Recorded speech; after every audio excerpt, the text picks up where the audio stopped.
It's just learning for learning's sake. Oh, here's a laptop. Here's a Chromebook. You can go and learn now. It's easier to teach a chemical engineer economics and business than it is to teach engineering to an economist or business major. I'm a big fan of choosing quite early on, so you're not overwhelmed with so many different things. So a lot of the time it's clear, if you're not interested in science, you're not interested in science. So you're not going to automatically, once you're now 16 years old,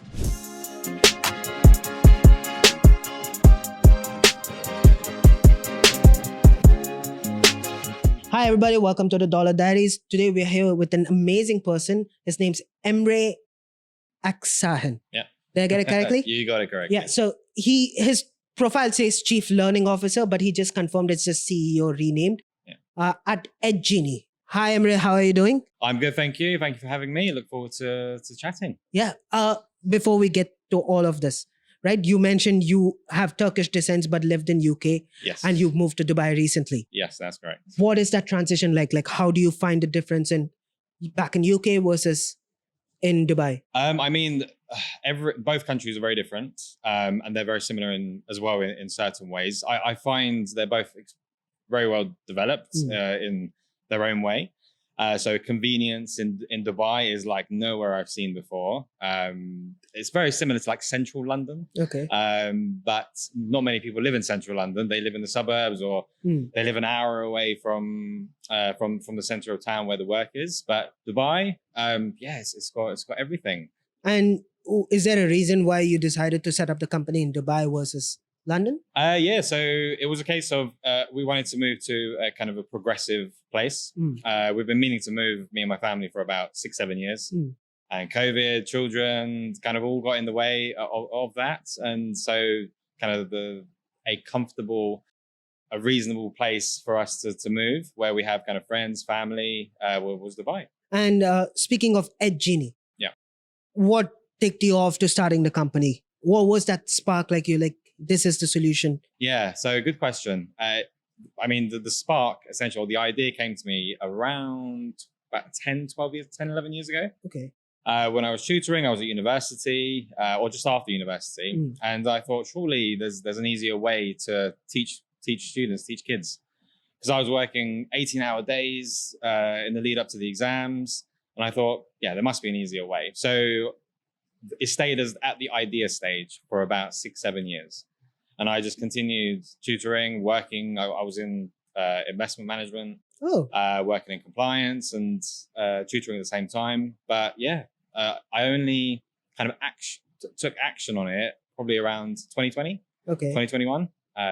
So if you're saying like you've had an idea for about 10 years, right? And this is in the education sector. Does it say that the education sector hasn't moved much? Because if a problem existed 10 years ago and it still exists today, there's something wrong there, right? Yeah, good point. I mean, the problem still exists, as in we still have the tutoring industry, we still have the same schooling system, the premise still exists, the same classroom environments.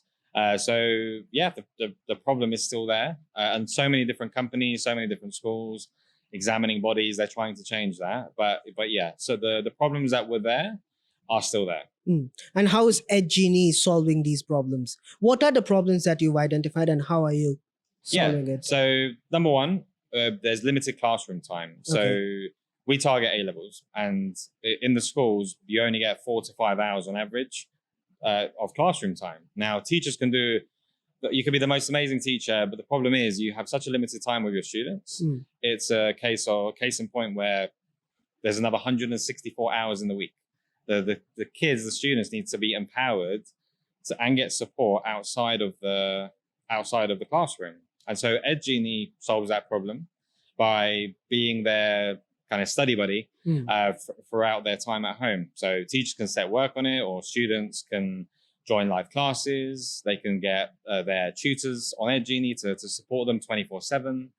They can do exam practice. And so we're another voice, or we're a supportive voice for them outside of that classroom time. And if you were to think about like how this industry has to change, is there a particular thing that you wish that could change everything and make things better? Because I've noticed, right? Like now you're saying it like, hey, a particular student gets 4 hours of class time. Yeah. And there's so much more hours left. But do you think students should actually be studying the entire hours of it? Is there because I feel like, and this is me coming from like somebody who's passionate about the education industry, but also at the same time, it feels maybe a background, right? The background is I studied in an Indian system. Yeah. So in Indian system, how it works is like you study all year, day and night. You have no social life, especially during the last few years of your high school, right? No social life. You barely go out. You finish. I used to go to school at 7:45. My school used to start. So bus is like an hour. 7:45. You're in school. You leave at 1:30. You reach home by 2:33. And then after that, immediately you brush up, you clean up and everything, go for tutoring classes. And that tutoring class is from 6 all the way till 9. And then you come home, do it again and again and again. And at that point, like I was very, put off by the fact that, do I really need to study so much? Is there maybe a more efficient delivery mechanism? Right. Yeah. And that still bothers me till date, because what I went through, like, not long ago, 7 years ago, is what my sister went through, what my brother went through, my cousins are going through, right? It hasn't changed. And I talk to my parents and my mom, my dad, they've all gone through the same thing. And it feels like it hasn't changed at all. No, is that CBSE? Yeah, CBSE. Yeah. I hear so many things about CBSE. We talk to a lot of kind of partners in India as well, and they tell us the stories on how straining it is on the students.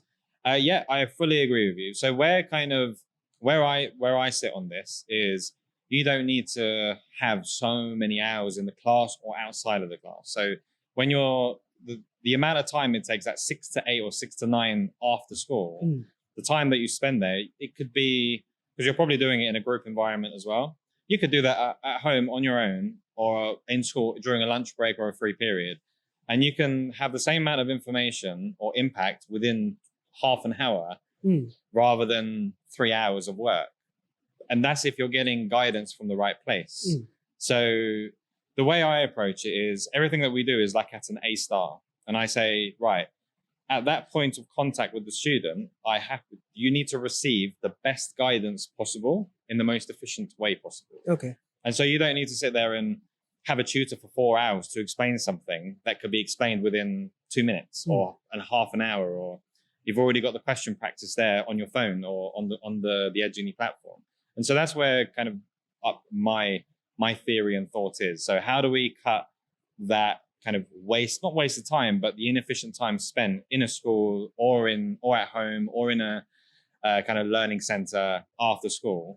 That could be cut massively. But do you not feel like it also has to do with the examination system as well? Because again, coming back to the CBSE example, my example was that they've changed it a little bit after I'm done with it, which is really annoying.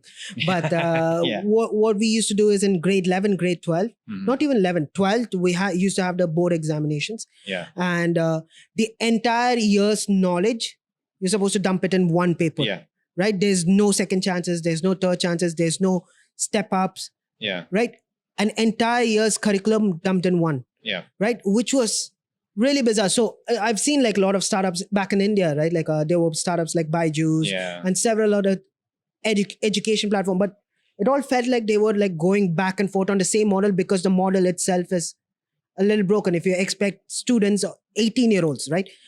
I've been 18, you've been 18. Yeah. We were like the stupidest people ever. Yeah. Right? To expect 18-year-olds to like memorize a year worth of curriculum to dump it in one felt like a broken system. And whatever startups that came up, like whether it be Byju's or any number of platforms it didn't feel like it solved the problem. It was just like hey, you used to go to tutoring center, but now you do it online. Yeah. But the system hasn't really changed. It's just the delivery has changed. So what I'm seeing is the quality, the provision of the education itself. It's not focused on quality. So a lot of these companies, so Byju's, for example, or whoever it might be, just giving examples. I don't know too much about them in India, but they would just hire any educator or any person of kind of knowledge of that subject area to provide, or in that learning center, they'll get anybody to come in to explain. Now, we don't do that. I don't do that. I used to run a tutoring agency, and I used to interview so many people, and I used to have to reject, or I couldn't accept 99% of the applicants because I just felt like they're not achieving for the A star. So what I fully agree that yes, maybe CBSE or A levels, or it does maybe need to change, like that end of year kind of examination, that pressure for students needs to maybe split into 2 exams across the 2 years or something like that, which we do in the international exam boards. But it's life. If I say it's life, that's what life is. So you got to do the hard things if you want to be successful. Now, the international baccalaureate is kind of changing that, where you do 6-7 subjects, and you do have things like extended essays, projects, TOKs, and then examinations. Okay. And so a lot of kind of schools are moving towards that model, but it doesn't change the fact that you still have to do standardized exams. Because otherwise, if you do something so personalized, then there's no way to measure. Exactly. So a lot of people say, oh, school is failing everyone, or the education system is broken. But I mean, we've had the education system for hundreds of years. Has it been broken for hundreds of years? So there has to be that kind of level of standardization. It's broken for hundreds of years, right? It's just while we see like literally any industry, for a matter of fact, right? You take oil and gas industry, or you take your I'm thinking tech industry, right? Literally any industry. What it was like 100 years ago, tech industry, for example, maybe didn't even exist at its what it is right now, right? They've adapted. Like at some stages, we had the iPhones, but before that, we had the Nokias, we had the Blackberries in the interim period. Then the iPhones became the industry standard. You know, it has evolved, right? Or you take oil and gas, what used to be like rough machinery. Now there's tech involved to make sure it's more efficient. There's so much data going on. Adapts so that we get the best, like the most productive, right? The education system, I see it as like, hey, back then, maybe a class used to have 100 students because the number of qualified teachers were low. But now we have 30. It's still bad, but we haven't adapted the style of system, right? It's still like, hey, one person teaching, rest of you passively listen sort of a system. Yeah, but then you got to use technology then. So schools now, so I was talking to a school maybe about 3-4 days ago. So obviously they're taking on EdGenie as their one of their partners or support mechanisms, tools. And in our initial conversations, they were actually saying, oh, should we spend the money on a textbook or EdGenie?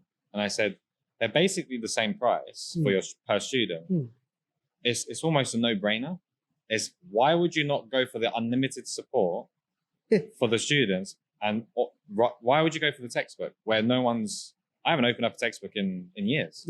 Neither of our students, and so they don't learn that way anymore. We don't learn. We're a TikTok generation. We don't learn that way, right? Like anytime I want to learn something, YouTube video. Yeah, exactly. Right? Like nobody opens books. And I used to remember my dad is in the IT industry, right? Our bookshelf was filled with books of IT things. This exam, that exam, this guideline to HTML, this. Nothing. Like I have 0 books in those topics.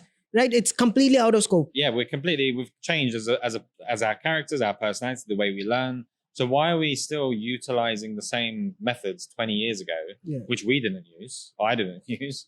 So now, like, why are we forcing that kind of support? No one uses it. So this is where the allocation of funds in the education system need to be divided up properly. And I think a lot of countries are doing really well by bringing in AI initiatives, and it doesn't just end with, oh, here's a laptop. Here's a Chromebook.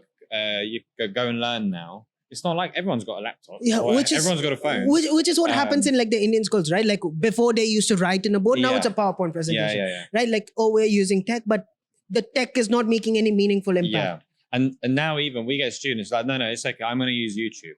And I go, okay, there's YouTube, but then there's support. So everyone's got access to YouTube. We've had access to YouTube for the best part of 16 years. The grades haven't changed. The level of productivity hasn't changed, especially in the UK. I'm talking, of course, it's changed in like India and China and America, for instance, and especially in the UAE. But you need support. Students want to feel the ability to ask questions. Exactly. Right? So YouTube doesn't offer that. And so what happens is, we're talking about consistency. We then have peaks and troughs of learning. Everything is fragmented. Who do I learn from? Or let me get a tutor. Let me get it's all over the place at the moment. And now AI's come in. Oh, AI is we don't need to learn anymore. We have AI. Again, so AI is threatening the way we learn as well, and the reliance. So our brain cells are not going to be as utilized as they were a year ago or 2 years ago. So there's so much noise coming from everywhere. And the one fundamental element that's consistently missing from all of these solutions is the support, the personalized empowerment that they receive from another a human connection. So as we now have this technology, people are going to yearn for that connection and feel that support and an enthusiasm for a subject area or so forth. And that's where kind of my thought process is. I don't know how qualified I am to express that, but yeah. So I have like two fragments of this question, right? Like a question, right? One is that when I was when I finished up university, I was trying to pitch a startup in the edtech sector. Okay. When we went and had a chat with a couple of schools, including my high school, we had a chat with the CFO, right? And the CFO's question was like, hey, you're telling, like, the tool was designed in a way that it helps teachers teach better, right? Very simple value proposition. So the CFO was like, you're telling me that I have to pay for this. The school has to pay for this. It's not bringing in more students. It's not doing this. And the same students are just going to churn out anyways. So where is my sell there? And like I had no sell. Like I literally, we scrapped the project. What was the project? I will talk about it. I don't want to toot my own horn. But like what happened is like, it was completely out. So anytime I've looked at it, I've seen a couple of my friends in the edtech sector, they're trying to do something. All of it is like, there's no value proposition to sell to the schools, like especially private schools. Right? There's no value prop at all. Right? They're like, this doesn't make financial sense. Out. Right? So that's one problem. Do you see that when you're selling EdGenie? That's number one. Number two is, if you're saying that, like, the other thing is the qualified. You said like you haven't selected a lot of people, the need for support, right? Like this is very common in the CFA preparations, right? So I did CFA level 1 and I did level 2. I failed level 2, unfortunately, but I will do it again. So there are like providers like your Mark Meldrums and stuff and things, which are so much cheaper, so much more affordable, accessible for a large chunk of people. But I had to go out, pay an extra premium so that I can sit inside a class for the ability to raise my hands and ask a question. Right? And that is something that's so important, to have the right person to answer the question in the most efficient manner. And I feel like people, especially parents, don't understand the value of that. And do you have that problem convincing parents to tie into the system as well? I mean, obviously that's an objection. So funny you mentioned CFA. So I did my CFA in London, and I did it through a company called Fitch or Kaplan. They provide Kaplan, And I still remember my teacher, Stuart. I still stay in touch with him today. And actually, the way that Kaplan or Kaplan or Fitch was doing it at the time, I thought it was a wonderful way to teach. It encourages usage, it encourages learning, and that's one of the inspirations behind kind of EdGenie as well, because that was 2013 when I did it. And I thought, oh, hold on, this is highly not replicatable, but we could kind of gain inspiration from this. And I still remember my teacher. Why? Because he was incredible. Compared to, I had 10 lecturers at the time doing CFA, different teachers for different modules. But I remember Stuart. Why? Because he's incredible. He's amazing. He supported us. He answered questions all the time. He was the best, basically. And I still message him today. Now, and me explaining it like that, that's the way we support our students as well. So any question is answered within 5 seconds on EdGenie. So we use AI as well to help initiate that. But any stage, any time of day, whatever the student needs, even if they're sitting there and going, I'm struggling, I'm crippling under the pressure, we'll be there on the other end of the phone at 10 p.m. So there's no question about that at all. We support them. There's no question about that, right? So what that does then is it takes students from B's, C's, D's, and E's to those A's and A stars, to the extent where if a student completes our course, I'm so confident that if you follow our techniques, and you apply them, you can get an A or an A star. Doesn't matter if you're on an E, you can go and get that. So, and every year we have those scenarios where I'll receive a message on results day, and there's a student that was on an E where everyone else had given up on them. And I said, no, carry on, keep going. Obviously they'll have their ups and downs, but they carry on, and you do the hard thing that you're scared of doing, that you're not doing, i.e. question practice, get feedback, etc. Hear the negatives and build upon them consistently enough, you'll go and get that A or A star, right? So don't listen to any of, I always say, don't listen to any of the noise. We've had schools where we use EdGenie as well. So the answer to the other question about why would the school spend money on EdGenie when they've got teachers, it's because there's 4 hours of classroom time and all they want is better grades. So why would a school actually reject this type of support for their students? A classroom teacher can't be there 24/7.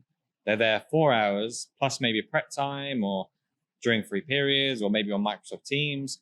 We're there 24/7 supporting the teacher and the students.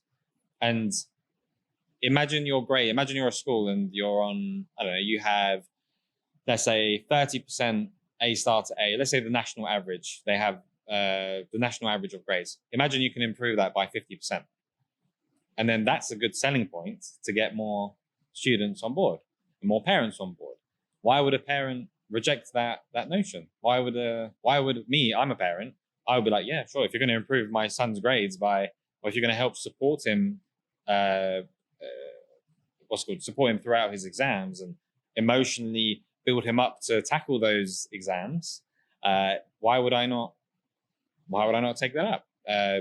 Rather than dealing with a fragmented approach, maybe with a tutor or relying on something that's online, give it to the experts. Yeah. And I would imagine like the teachers itself, right? Like when I was in school, or at least not even when I was in school, like a few years ago, I used to say that the difference between a good teacher and bad teacher, I've experienced it. So when I was in 8th grade, I was like the naughty kid. Like the teachers used to hate me.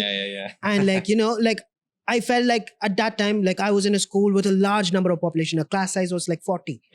And the best decision my parents ever made was move to a school which had a lower teacher to student ratio, where the teachers knew my name, right? So back in that school, I had a teacher for 3 years, teach me straight, didn't know my name. Right. So, and I used to think like this teacher didn't care about me. And to be frank, like now that I think about it in retrospect, the teacher's probably too tired to care about me. Right. Like they're overworked, underpaid. They have to spend like extra hours at work. There you go. They're having miserable life. Right. But that reflects back on how they teach and how they approach the class as well. Course. When I moved to the school with lower density, it was a lot better. The teachers knew you better. Teachers had more time. They could personalize this approach. Hey, you don't learn it this way, I'll teach it to you in this way. You don't learn it this way, you don't teach it. I don't know how to teach you, but I will sit with you for an extra hour alone in my time and sit and teach you. And that's the level, like that's the difference between, like a good teacher, bad teacher, just the time they have to do. When you're doing a startup, which is, you're looking at scale, like from a startup, you're looking at scale, like how many students can I onboard? How many schools can I onboard? How would you be able to do that bespoke, personalized teaching at scale? Using technology. So we're not going down the full AI route or the full technology route because everyone's trying to do that. And as we know, 90% of those companies are going to fail in the long run. So the way we're approaching it is we're going to be kind of human first, student first, parent first, school first, and support them with the people that we have. Whilst our team and the students and the teachers are going to be supported through technology, and that's how we can scale with one teacher can kind of support, or two teachers can support hundreds, thousands of children with that personalized approach. So I know every student's name on EdGenie, for example. Okay. And is that because there's less students, or is it because you care? It's just I mean, that's just, so we have full time. We had 300 students in the past few months. Okay. We touch base with about over 1,000 students, and I know even on social media, I'll know on TikTok, for example, when someone ... 789 XXX whatever, I'll know who they are because I know you've built that rapport with them and they trust you indefinitely. There's no limit to that kind of authentic support. And I know everyone on EdGenie. I know their pain points. I know what they're struggling with. Not because I'm personally there sitting with them on every hour. No, because we have a technology to support see what their progress rate is. We see what work they're handing in. We're giving feedback. We spend about an hour marking each person's essay questions, for instance, essay answers. And so when you sit there and you look through those essay answers and see the way they write, and then they're handing 50 of them in and they're improving week after week, you know who they are, you know how they're progressing or where they're falling behind. And we've got quite a robust system behind the scenes to track all this progress. So that's how we know. So even if we have 10,000 students, our educators, our super genies will know exactly whether it's maths or psychology or business or economics, doesn't matter. We'll know exactly where a student is at. And how do you structure the company to do this way, right? Like, how many teachers do you have? How do you delegate these things? How does the structure work? Yes, so we have subject matter experts. Okay. So yeah, super genies. So we're in the past kind of couple of years, we've had economics, and now we're launching into business, maths, psychology, chemistry, physics, biology. And so we're going to have like a head of subject. Okay. And they're responsible. And these teachers, these educators are absolutely wonderful. They're top of their they know everything about their subject area. They know the exam boards. They know exactly how to go get that highest grade. So again, it's not just any teacher that teaches that subject. It's the vetted, handpicked. Exactly. Yeah. Oh yeah, absolutely. So you will spend months on hiring these educators or hiring the educator. And we're part of a team. So we work very closely. And they're responsible for building, coordinating, how to structure everything with regards to the subject area. And then we put the technology behind them to support the provision of that education. And so throughout that year or 2 years that a student is signed up or enrolled, or a school is enrolled, it's very simple for kind of each subject matter expert to support those students. And it will be standardized to a certain extent across those subject areas, because maths is going to be no doubt different to economics, or chemistry, the sciences are going to be different to each other. So we then adapt on what the best way to kind of provide that education is. And this is what I mean by we're student first. It's not, if I was a VC, I'd go, how is it standardized?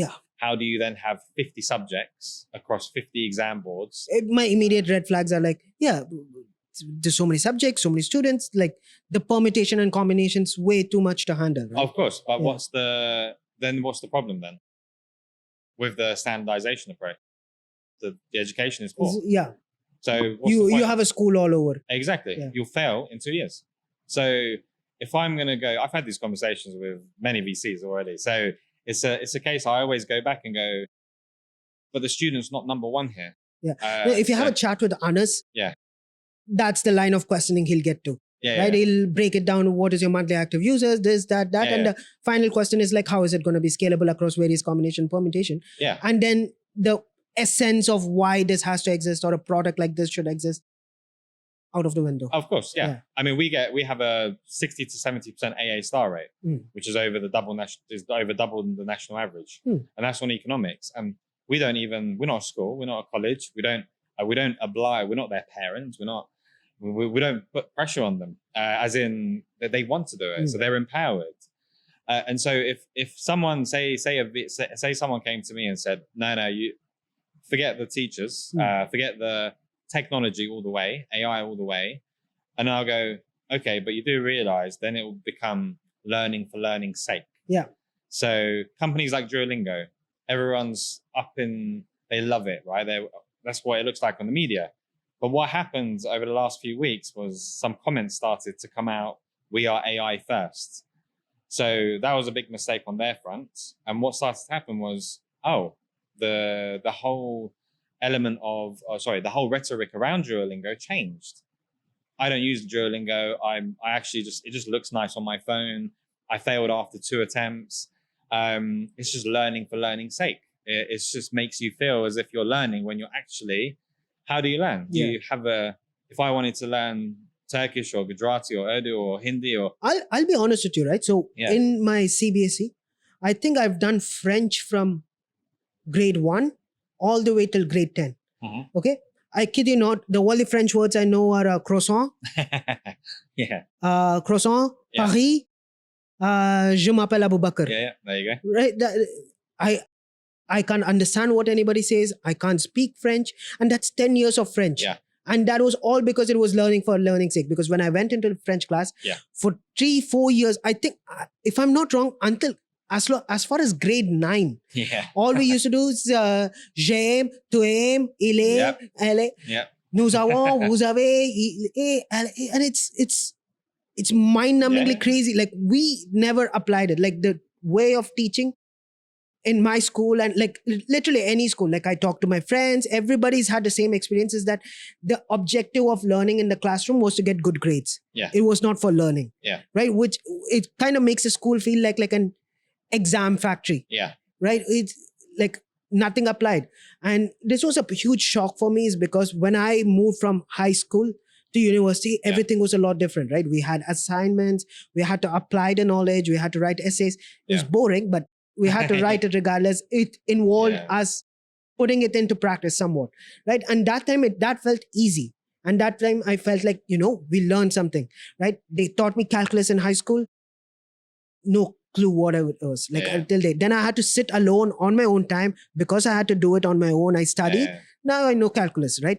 It's crazy how the high school system is built in a way that everybody's metric is exam at the end of the day, get good grades, out. Right? And I would imagine that is the kind of the problem, right? I don't think like educators are doing that on purpose.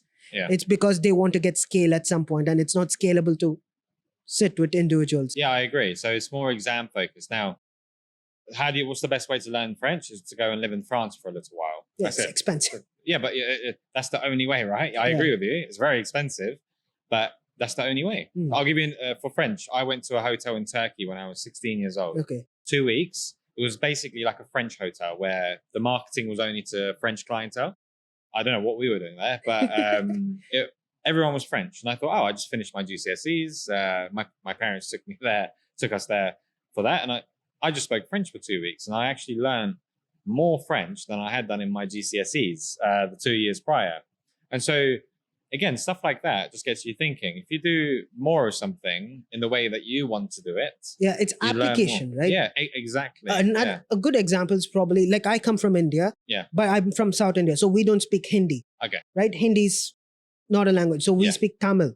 Right? So I speak fluent Tamil with my parents. I don't know how to read. I don't know how to write. But I can speak fluent Tamil. Okay? I don't know a single word in Hindi. Right? Absolutely nothing. Recently, I got into a phase where I was watching Bollywood movies. Right? Back-to-back Bollywood movies. Now I can understand Hindi quite a bit. Right? It's just a matter of not sitting in a classroom and learning the conjugations and the pronunciations and the alphabets. It's just, at the end of the day, at least with language, I would believe, is like the entire premise of language is to have a conversation, to communicate. And like when you sit in like a classroom and learn ile, ala, nous avons, vous avez, we're doing neither of those things. We're not communicating. So that's one thing. So I'm big on application. So the only thing that I say, step one, is context. Always. So obviously I'm an economist. So business, everything is context. Imagine I tried teaching supply and demand or globalization without just saying, "I'll draw these lines, shift to the right." Exactly. You remember. I remember. It's shifted to the right. And the kids are like, why does it shift to the right? Why? What's this? What does D mean? What does S mean? And then you start having more complicated diagrams. The only way to learn is applying it to a scenario. This is giving me trauma. I remember high school economics, right? It's like your demand line shifts rightwards. Why does it shift rightwards? Why is the equilibrium going all the way up there? What is happening? No, then they go into the complication. When this happens, your demand curve shifts rightwards. And you're like, okay, I'll memorize this. But I never said, so I get the one question I always get is, how do I memorize? How do I improve my memorization of something? And I say, don't memorize it. Yeah. I go, understand. And so the only way you're going to understand it is through context, someone providing you that context. And in school, some schools do it wonderfully well, but within the time constraints, we have 4 hours a week. How are you meant to teach the syllabus, give feedback, spend time explaining difficult concepts within an essay format, the calculations, depending on it's across all subjects. So even when you're looking at the sciences, how many formulas do you have? With the maths, how many formulas do you have? And so it then comes down to, how does a student, the way the system is set up, how does a student then apply it? How do they learn it from home? Because they have to do it. They're the ones putting pen to paper. So when I used to go home when I was younger, and I just sit there in my desk and I go, I have no idea what I'm doing here. I've got this homework, but I've got no one to go to. I was not scared to ask for a tutor, but we'd had tutors before and they weren't very good, if I'm honest. And they kept talking about themselves the whole time. Yeah. Not me, not my work, but themselves. And we tried 3 or 4. And I just remember sitting there. I'm getting that trauma now, going, I don't know what to do, and I'm going to get detention if I don't do my homework. And so all of those kind of track records or that history just it's also like an insight. Like, I feel like this is going to be a trauma dumping session. But like when you mentioned like the teachers talking about themselves, I remember going to my tutoring classes, grade 9 and 10. Yeah. Okay. So grade 9, I was there first day at the tutoring center. We sat there. I won't name which tutoring center it is, but I was sitting there and they were like, hey, okay, this is your game plan. Okay, you're going to do this. You're going to come here every day. We're going to do this. You'll do this. You'll get really good grades in 9th. Okay, when you get good grades in 9th, you're more likely to do good grades in 10th. When you get good grades in 10th, in CBSE, we select streams for 11 and 12. Of course, You will definitely take science stream. Okay, you're going to take physics, chemistry, math, and bio. Yeah. Okay, which are like the big 4s. Yeah. Right. You will take those big 4s. Once you do that, 11 and 12, and then we have extended, like we have upsells for you where we get you ready for medical examination, medical entrance exams, and engineering entrance exam. Yeah. If you go into medicine, your life is settled. Okay. Or if you go into the engineering side, you want to get into IIT, and IIT has like 4 exams. You go into IIT, your life is settled. Yeah. Right. That was the sales pitch. And mind you, I was 15. My last thought is my life being settled. Right? Like your life is settled. This is your path. If you stray away from this path, you're a bad student. Yeah. And I genuinely remember being ostracized by for the fact that I couldn't sit there and learn Fayol's 14 principles. Right? Or like sitting in chemistry class, I couldn't make heads or tails of how these equations add up together. And it was oh my God. Is that because it's you have to do so many at that stage? So like I'm a big fan of choosing quite early on, so you're not overwhelmed with so many different things. So a lot of the time it's clear, if you're not interested in science, you're not interested in science. Yeah. So you're not going to automatically, once you're now 16 years old, be interested in science. Yeah. So I think that's a cultural thing, right? So in India, like now it's okay. Yeah. Right. I would say it's still bad, but it's okay. Yeah. If you didn't take the big 4, the physics, chemistry, math, bio. Yeah. You are culture, like the society looks down on you. Right. I got, so after my grade 10, I did okay, not my brightest years. Right. Grade 10, I did I somehow managed to get physics, chemistry, and bio, but no math. Okay. Right. I didn't qualify for the math. Physics, chemistry, bio. I sat there for 2 classes and they were talking about pendulum swinging in physics class. And I was like, I'm out. Right. I'm moving to the commerce stream, taking accounts and all these things. And like, I remember grade 11, I went to India. We do that every year. We go and everybody was like looking down on me and like, oh, you're such an idiot, like taking They practically look at it like, if you take accountancy, economics and business studies, that's it. Your life's gone. You're done for. You're given up on. Really? Okay. Yeah. So that's it's like that sort of a mentality. Your career options are, you go to your medical school, you go to your engineering school, you finish medical school, you become a doctor. Or you go to engineering school, then you get to choose your career. Right? You can choose to be an engineer or you can choose your career. So I know a lot of people from my dad's generation who've gone through engineering school and now they're like auditors and consultants and all these things in a completely different field. But the engineering school was a given. Like otherwise you get looked down upon. Okay. So it's that definitely adds into the play, right? Like the reason the coaching center can sell you on, you gotta go to IIT or you gotta go to this thing, is because if you don't, the parents are gonna come them and like, why is my cousin saying that? Why my other cousin saying this? Your fault, right? So they are also incentivized in a way to sell you on that, because if not, they don't make money. Yeah, no, of course, and I think that's actually quite a good pressure to have. Maybe not for everybody, of course, but it reminds me of a conversation I had the other day with one of our kind of top students. She's in year 12, and she's basically kind of become top of her year, right? And we were talking about what do you want to do at university? And because now she went from like a B to an A star, like that 90+%, she's now choosing, should I do chemical engineering or economics? Because I now love economics. She was meh about it before. But I said to her, I go, look, we explained kind of what the benefits are of both. But then I said, it's easier to teach a chemical engineer economics and business than it is to teach engineering to an economist or business major. So depending on what path you want to go down, maybe if you want to go down there. Like my one big regret is I'm not technical enough. So a lot of things that might take a computer scientist or a software developer 5 minutes, it might take me 2 months. And that was before. Now I'm a lot better, but that's what it was like 5-10 years ago. So that notion, of course, the pressures are there. But maybe the parents had a point in that scenario. But that pressure is too much. I know culturally it's a lot. Yeah. Also, like, you're 15. Give me time. If the society was looking down on me when I'm like 25, you know what? I'll cut them some slack. Like at 15, like you're barely developed. Right. So that it still doesn't, like, it is fascinating. Like all my context for why education is an important personal interest is because I've seen how my cousins do it. I've seen how I've done it, how the future is doing it.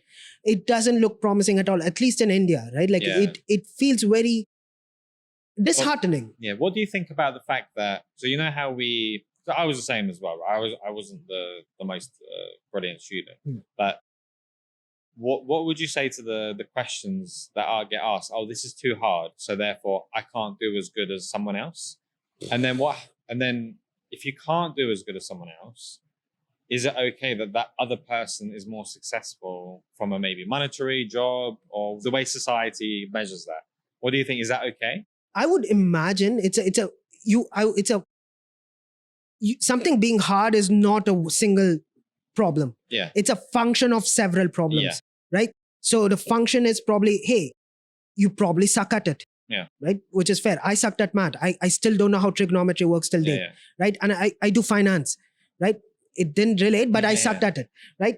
Maybe I genuinely suck at it. Or maybe there's an educator who failed you. Right.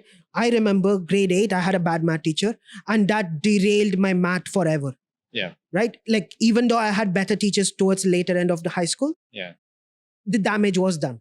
Right. So at any touch points, did I have a bad educator who I wish wasn't that bad? The other thing is that maybe that subject is actually hard, right? Then it's a matter of like, hey, if I'm interested in trigonometry and I really wanted to be an engineer, I would probably dig deep and find out. Or maybe if I manage to get to a point where I'm in engineering school and I do enjoy the subject, no matter how hard it is, I would figure it out. So it's probably a function of these three. Now, the question is, should somebody be more successful if it's easy? I would say probably that is not a function of the topic itself. Like I would say there's somebody being monetarily successful or even like prestige-wise, PR-wise, whatever. That's also probably a function of several things. Probably your intelligence, probably how much money you come from has a factor in it. Me studying with a roof over my head is much easier than somebody studying with barely any lights, right? So I don't get to complain. So that's probably it. Who you're surrounding with. So I've seen some of the people who've done CFA. They come from families of CFA. They do have a much easier take at it because the family conversation is that. So I've done like back in university, I did a double major. One is IT and finance. My dad comes from the IT field. Yeah. IT was a breeze for me. I don't know how. Like I wouldn't, like whenever me and my dad talk, we talk about tech, we talk about this. Naturally, it was a much easier one than finance. So my background, my financial stability, my interest, probably that's a function of it. So it's probably not a black and white answer. Yeah. It's probably a very case by case scenario. Of course, yeah. But if you kept ceteris paribus, if everything else was... at parity? Yeah. At parity, if somebody finds it easier just by pure, if it's a law of jungle, if you think it's easier, you do deserve. Yeah. And also, if you've gone past all those barriers and still achieved and still got that CFA and still did amazingly well, that's even... It's an even more successful kind of it's more rewarding. Yeah. It is more rewarding, definitely, right? But also, does it have to mean like if you're measuring success, right? What would your measure of success be? Mine personally? Yeah. It's very individual for everybody. Yeah. Just for the sake of argument. For me, let's say following what you want to do later on in life. Okay. And getting there. So probably like the freedom to do things. Yeah. Right. And it changes, and that would change depending on the scenario, maybe 2 years, 3 years, or whatever. Let's say freedom to do things. Sure. Adi over there, his measure of success is how much is your net worth. Yeah. Okay. I'm thinking if somebody's gone through all the hurdles, studied it, became successful, do they get either of these for certain? Probably not. Yeah. Right. And somebody who's had it easy their entire life, got it very true. Do they have either entire life? Yeah. Probably not as well, right? So it does become, we do have a problem of, at least I feel like we have a problem of generalizing things. Like just because everything's at parity doesn't make, like it's still like, it doesn't, I don't know how to say, like it's like multiplying, it's not like multiplying by zero, right? Your end result's going to be different regardless, even if it's at parity. Yeah. So I look at, so say education, right? We'll if we're both 18, we're all going to be sitting CBSE, or we're going to be sitting A levels or IB or something like that, or university. We're graduating. There's that standardized success measure. So you during that stage, everyone has the same opportunity for success in the measurement, at least. Yeah. And behind that, how you get there can be different for each individual. So for me, there is, if you've got that end goal, which is an A level or a degree or a CFA, you could maneuver and change or choose what you can do to be successful in achieving that end goal. So, and at every stage of life, you have different goals, right? So CBSE, you wanted to just maybe finish or get good grades. University or college, you wanted to get a degree, then masters or whatever, or get a job, graduate position. So the needle moves every year essentially, or every month, depending on what it is. So, but people or students or parents or whoever, adults, whoever we are, we have to make the right decisions that lead us there. So if you're not good at trigonometry and you feel like, oh my God, this is not going in into my brain, then you have to maybe take a step back and go, right, what is the current status quo? And go, right, okay, I'm not really a big fan of my lecturer, maybe, or my teacher. I'm not really using the right resources. Let me change that. Let me talk to someone. Let me see how that might work. Let me be consistent in doing the right things for a period of time. I was the same. Econometrics at university, I still don't get. I still don't understand what heteroscedasticity or whatever it is. But I never actually gave it a chance at the time. And I still remember this. What if I just kind of took a step back and actually spent the time and effort trying to understand it? And this goes with anything in life. Say EdGenie can't get students or parents or schools to sign up. What would I do? I can't go, it's not a give up. Never mind. Yeah, you go back to the market, exactly. find what's the issue. I go, what's wrong with our funnel? Yeah. What's wrong with our marketing plan? Are we selling wrong? Are we positioned in a wrong way? Is our price too cheap or too expensive or too in the middle? So you always go back to what it is that's wrong or what's working. You either continue with what's working. So you're very good at, you said IT, right? So you might have continued with that, or you continue with commerce, for instance. Yeah. So that's the choice you made at that time. So I think it's different for a lot of people. It is different. that's why it is an interesting segment, right? Like we're talking about an industry that is probably the most important industry, Yeah. right? I would say it's not as like the education's more important than oil and gas, 100%, energy, yeah. production, manufacturing. Education should be like number one of the industry everywhere in the world, right? And it feels like the time and thought is not given to this particular industry, which is really, really, really. Even on the ground, I would say. So, Yeah. for example, like every teacher, there's some wonderful teachers, educators, schools out there, and so forth. And it's every student has the ability to get an A star, has the ability to get the best grades possible. We need to make them believe that. Yeah. Otherwise, they just fall through the floor, and that's the problem. And I'll give you an example. One of our students had one teacher to 150 students. Wow. Right? For 2 years. And they weren't even the subject matter expert. So the school decided that, oh, this is okay. And I sat there and I thought, okay, what's the average grade in that school? It was D's and E's. Yeah, and no, C's to E's. So pardon my French, but no shit. Yeah, exactly. Yeah. And everyone's complaining that they're not getting the right resources. Yeah. So we then got 3, 4, 5, 6 students from that same school because they were like, oh, this is incredible. Oh, we get support now. Oh, I didn't know we had to know this.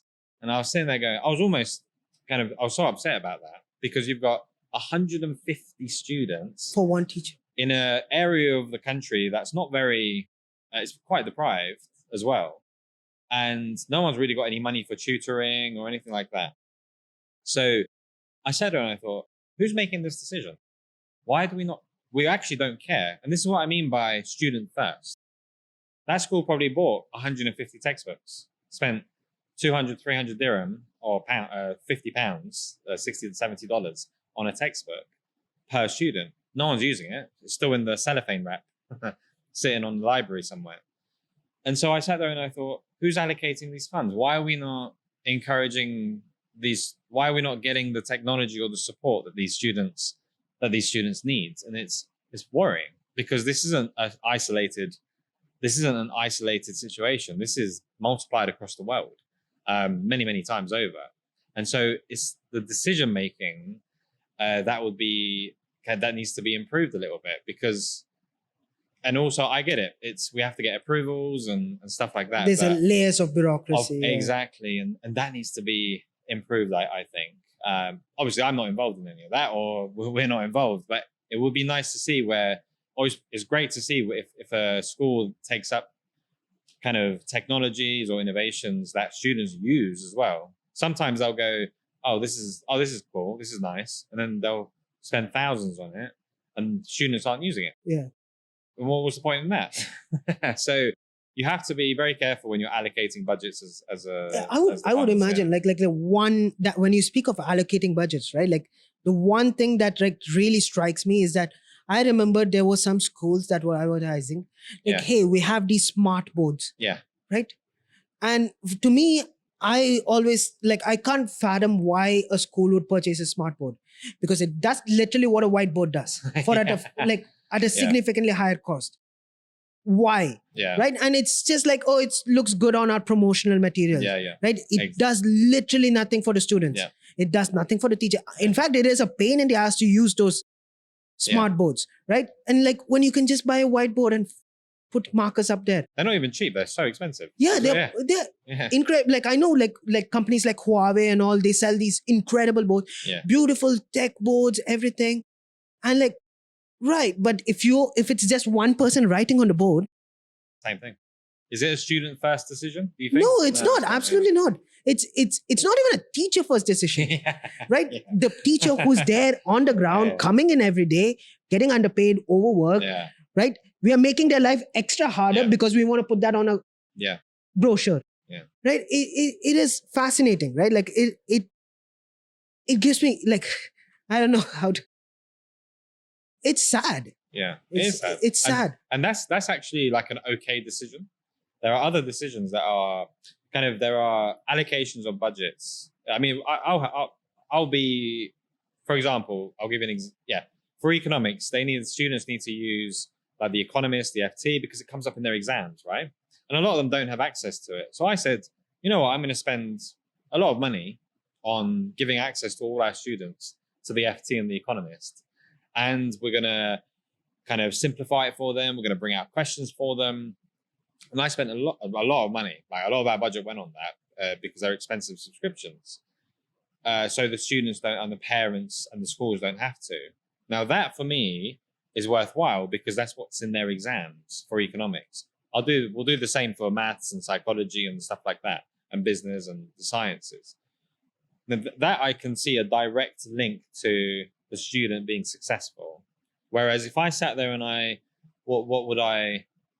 Yeah, I'm trying to think of what decision we would make that's not geared towards making either EdGenie successful or the students successful. I can't think of anything because we would never do it. Yeah. We would never choose to go down a route of kind of inefficient spending ever. So I don't, yeah. Jeez. Like every time I talk about the education sector, like there are new important, when I have this conversation with a lot of our guests, right? And Yeah. like a lot of it is mostly directed at higher education, right? Yeah. And a lot of people say that, hey, the need for higher education is going away, right? Like people are not looking for degrees anymore. What is a degree? You know, like we had a guest, like the episode's going out today, like as we record, right? And the clickbait we pulled out is like the person asking me, what is a degree? Yeah. Right? It's just a paper and a stamp, Mhm. right? It just says that you're qualified, but does it really say it? Like if there are people who cheat on their exams, do this, that, with AI coming out, some people are writing an entire essay with this. So what does the degree really prove? And it is a very hard question for me to answer, right? Like, because yes, at the end of the day, the degree doesn't mean anything, but does it mean that do we abolish these institutions completely? Yeah. And all of the conversation I have, they conclude at this: institutions like your Harvards or your regular universities are not important. And those should go away. Everything should be, grit economy, this, that, you learn, you go on this thing, you hustle. And that, I can't fathom with that. It feels like, again, like as much as I think these institutions are inefficient, I also see the need for them to be there. Like I feel like every time we have a conversation with people that say like, we definitely don't need this institution, is a useless conversation. I think so, yeah. Because the problem isn't that the institution exists. The problem is that the institution's inefficient and how we can improve Exactly. it. Right? It also like fundamentally removes the question of, hey, I, who's living in Dubai, beautiful roof over my head, my food's at the table when I go home. Worst case scenario, my dad has the money to support me. Yeah. I have the ability to skip university, go find out. Yeah. Right? F around and find out. Yeah. Which somebody back in my hometown, people living in huts, no electricity, no water, no internet, okay, haven't gone out of my village. They don't have the ability to, if they get the chance to go to an institution, they absolutely should. Yeah. Right? And if you abolish this institution, not everybody's going to learn from Coursera. Yeah. Right? And how do you feel about this sort of a conversation? Like, have you had these conversations when you go in? Yeah, all the time, almost daily, weekly with different stakeholders as well. Now, the same applies to school, university. The same questions could be asked of CFA, everything, really. So my thought process is on that. Should we abolish these systems? Absolutely not. The smartest minds in the world have come from these universities. Doesn't matter how prestigious or not. When you say that, you know what they will say? They'll point out to 4 people who's dropped out of Stanford, Harvard, and all these places. Oh, they've gone on to grow big. And like, that is a really stupid example to me because, hey, how many people can you name? 1, 2, 3, 4, maybe 10 at hand. I can name like hundreds of people starting in my town in this thing, like starting from street 1 all the way till the last street. How many people failed in school and became nothing? Exactly. So in England, there's a creator called Simon Squibb. I don't know if you've seen it. He goes, have you got a dream? Okay. And then he'll go to everyone, school's failing you, scrap school and stuff. He's a very prominent figure. He's great. But I say though, you shouldn't be encouraging people to drop out of school. And because for every one Simon Squibb or one successful entrepreneur, you've got 1,000 unsuccessful people that are struggling, turn to crime and do unsavory things. And they're really struggling. So you shouldn't look at yes, you should try whilst you're in school and making the right decisions. And you should reverse engineer your choices on, is it going to help me achieve my dream later on in life? If you don't need to go to university, then don't. If you want to go into finance or accounting, go do your ACA straight away. Yeah. Do you need to go to uni? You can do if you want to, but it's very expensive. The ACA or ACCA is a lot cheaper doing it directly. So every institution has its place. So it's just the way the education is provided to the student. The best minds are coming out of the universities. Is that going to change in the future? Probably the way we provide the education, yes. But there are a few kind of universities that are doing really well, like UCL in England. I'm just going to use England because I'm not too familiar with the way it is here. But like UCL, they're starting to introduce more data science, more technology, more AI, with like things like economics and management. So they're now having these joint kind of courses when we never used to have that. Yeah. We used to just have economics and finance or accounting and finance. But now you can have like data science with management, for instance. And that's a really good way to use kind of technology to apply. We also, I think, like a lot of people also forget the fact that these institutions are the reason why we have a lot of the innovations, right? Yeah. Right. There's a lot of research grant that goes into it. Exactly, yeah. A lot of PhD students that come out of it, coming out with innovation. Yeah. Right. We like every time I have this conversation, it is a mind-numbing conversation to me, because if we scrap that institution 50 years ago, we wouldn't have had the internet. Yeah.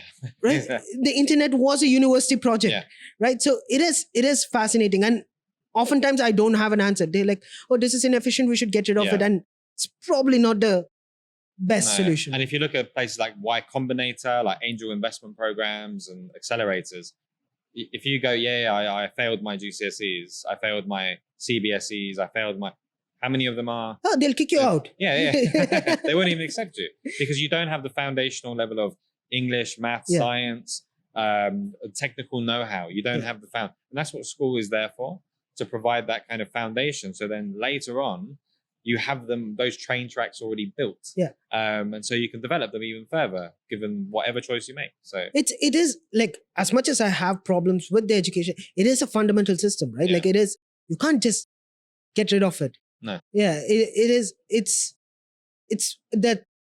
a very it's anarchy-based approach, right? If something's not working, pull it out. But if you pull it out, that vacuum, who fills that vacuum is never answered, right? Exactly. The vacuum's filled by Coursera's and the other training providers who a vast chunk of people don't even have access to. Yeah. And it is a numbing conversation. And before we end this trauma dumping session, if you were to fix the education system, what would you do? How would you fix the education system? Yeah, I would let students have significant control over their learning through support mechanisms. So what I mean by that is that the teacher and the educator of the school provide the tools to go and achieve the success in the exams, but they need support at home. They need support throughout, not just that 50-minute, 40-minute session twice a week. And so what I would fix is, right, what's the whole entire education plan for those students throughout the year? And what tools, what kind of mechanisms, what support are they going to receive in and outside of the classroom? And that's something where I think should be part of a scheme of work for all educators or throughout the year. And also have pathways for these students. So a lot of students go and pick university degrees, pick apprenticeships or whatever it might be without actually thinking about what they want to do later on in life. Because I always say, I'm guilty. Pardon? I'm guilty, yeah. Like me, I wanted to go into investments when I was like 11. So I wanted to be a cop when I was 11. Oh, what, a cop? Oh yeah, there you go. Yeah. Yeah, so if the reason why I say that, and I get a lot of pushback on that, because, let them just pick what they want and follow their passion and what they're into. I go, yeah, but it costs $100,000 to go for a university. It's not cheap. Yeah. It's very accommodation, moving to other countries, the actual courses itself, cost of living. It comes to the opportunity cost as well of not working. So you've literally got about $100,000 worth of costs there that nobody really has. And so why should we choose courses and degrees and stuff without thinking about where that might land us for the first 3-4 years of our careers? And so I always say reverse engineer how you choose your A-levels, how you choose your degrees, what you're going to do, how your graduate programs, and then decide everything. I always say do it that way. And yeah. And it's probably a question you can answer properly. Yeah. When you go into universities, there are certain topics, right? These are not, I would imagine these don't have economic impact, but they have cultural impact. Yeah. Right. So maybe a degree in filmmaking. Mm-hmm.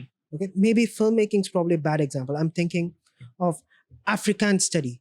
Okay. Yeah. Or English literature. Yeah. One of these are culturally important. Yeah. Right. But they are not economically as important. Yeah.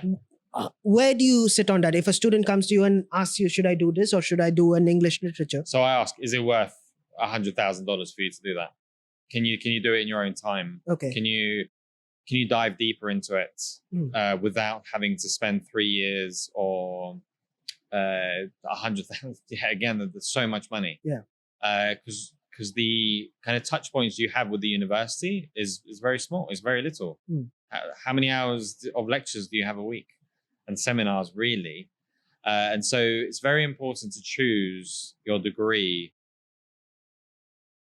according to what you want to do later on. Okay. I know some people can't choose, but kind of maybe break it down and go, oh, I might want to go into technology or engineering or economics. Okay.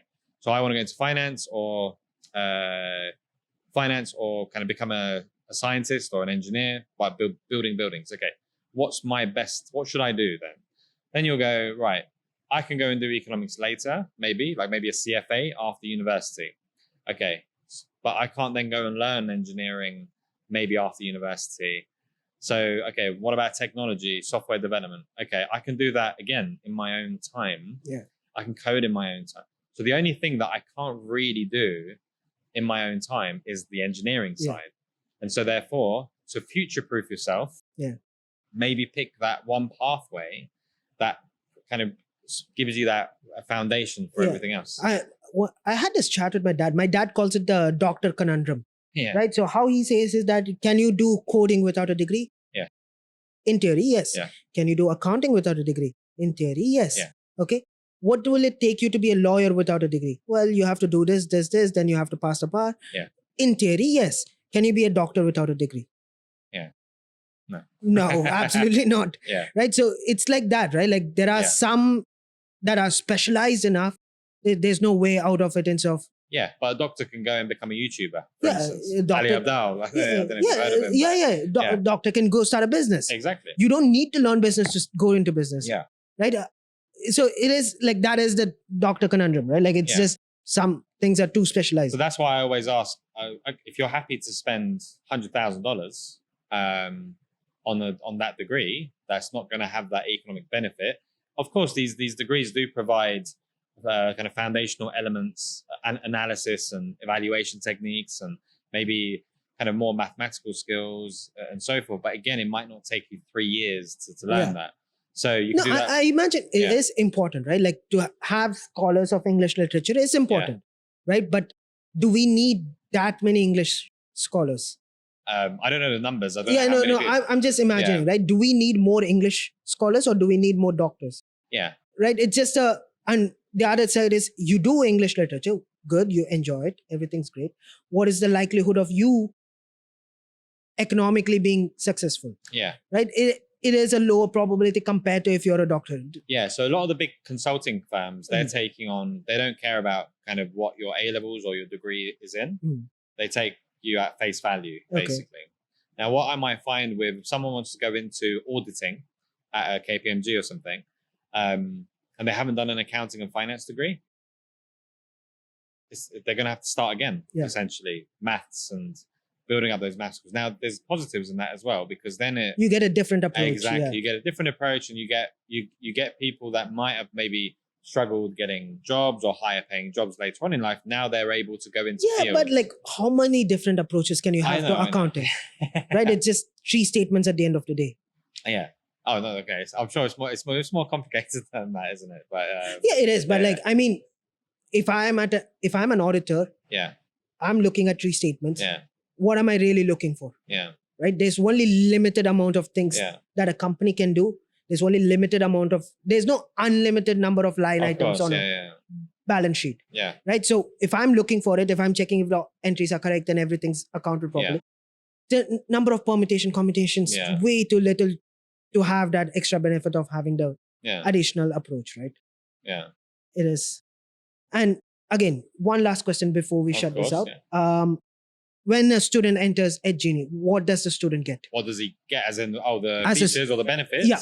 Oh, so we have an on-demand, it's an on-demand all-in-one platform where they get access to all the videos, all the downloadable resources for anything and everything that they need for that exam. On top of that, they get tutor support within 5 seconds. Any questions that they have any time of day, any time of year, any time of night, whatever, they'll get their questions answered at the kind of A-star level. We have live classes as well, 4 to 6 hours a week.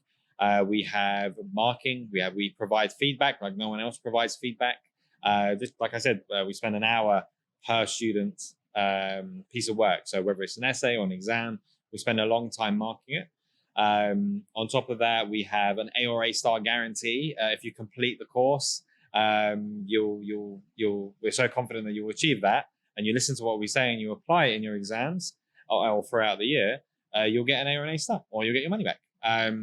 And so basically anything and everything that they need as a support mechanism, as a material, as a knowledge hub, anything in context, tailored to their exam board and their subject, that is geared for them to get an A star.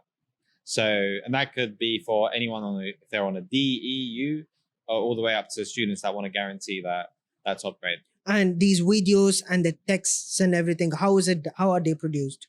How are they produced? We produce everything in-house. I've got a wonderful team that helps support the educators, and they help. That's where the system comes in. So we have a wonderful system that kind of supports the creation of that material, and the student first approach works in that way, and the system's there to support an efficient production. An efficient production motion for the students. Awesome. Thank you, Emre, for coming. It's been a wonderful conversation. Yeah, thank you so much. Really great to be here and have this chat.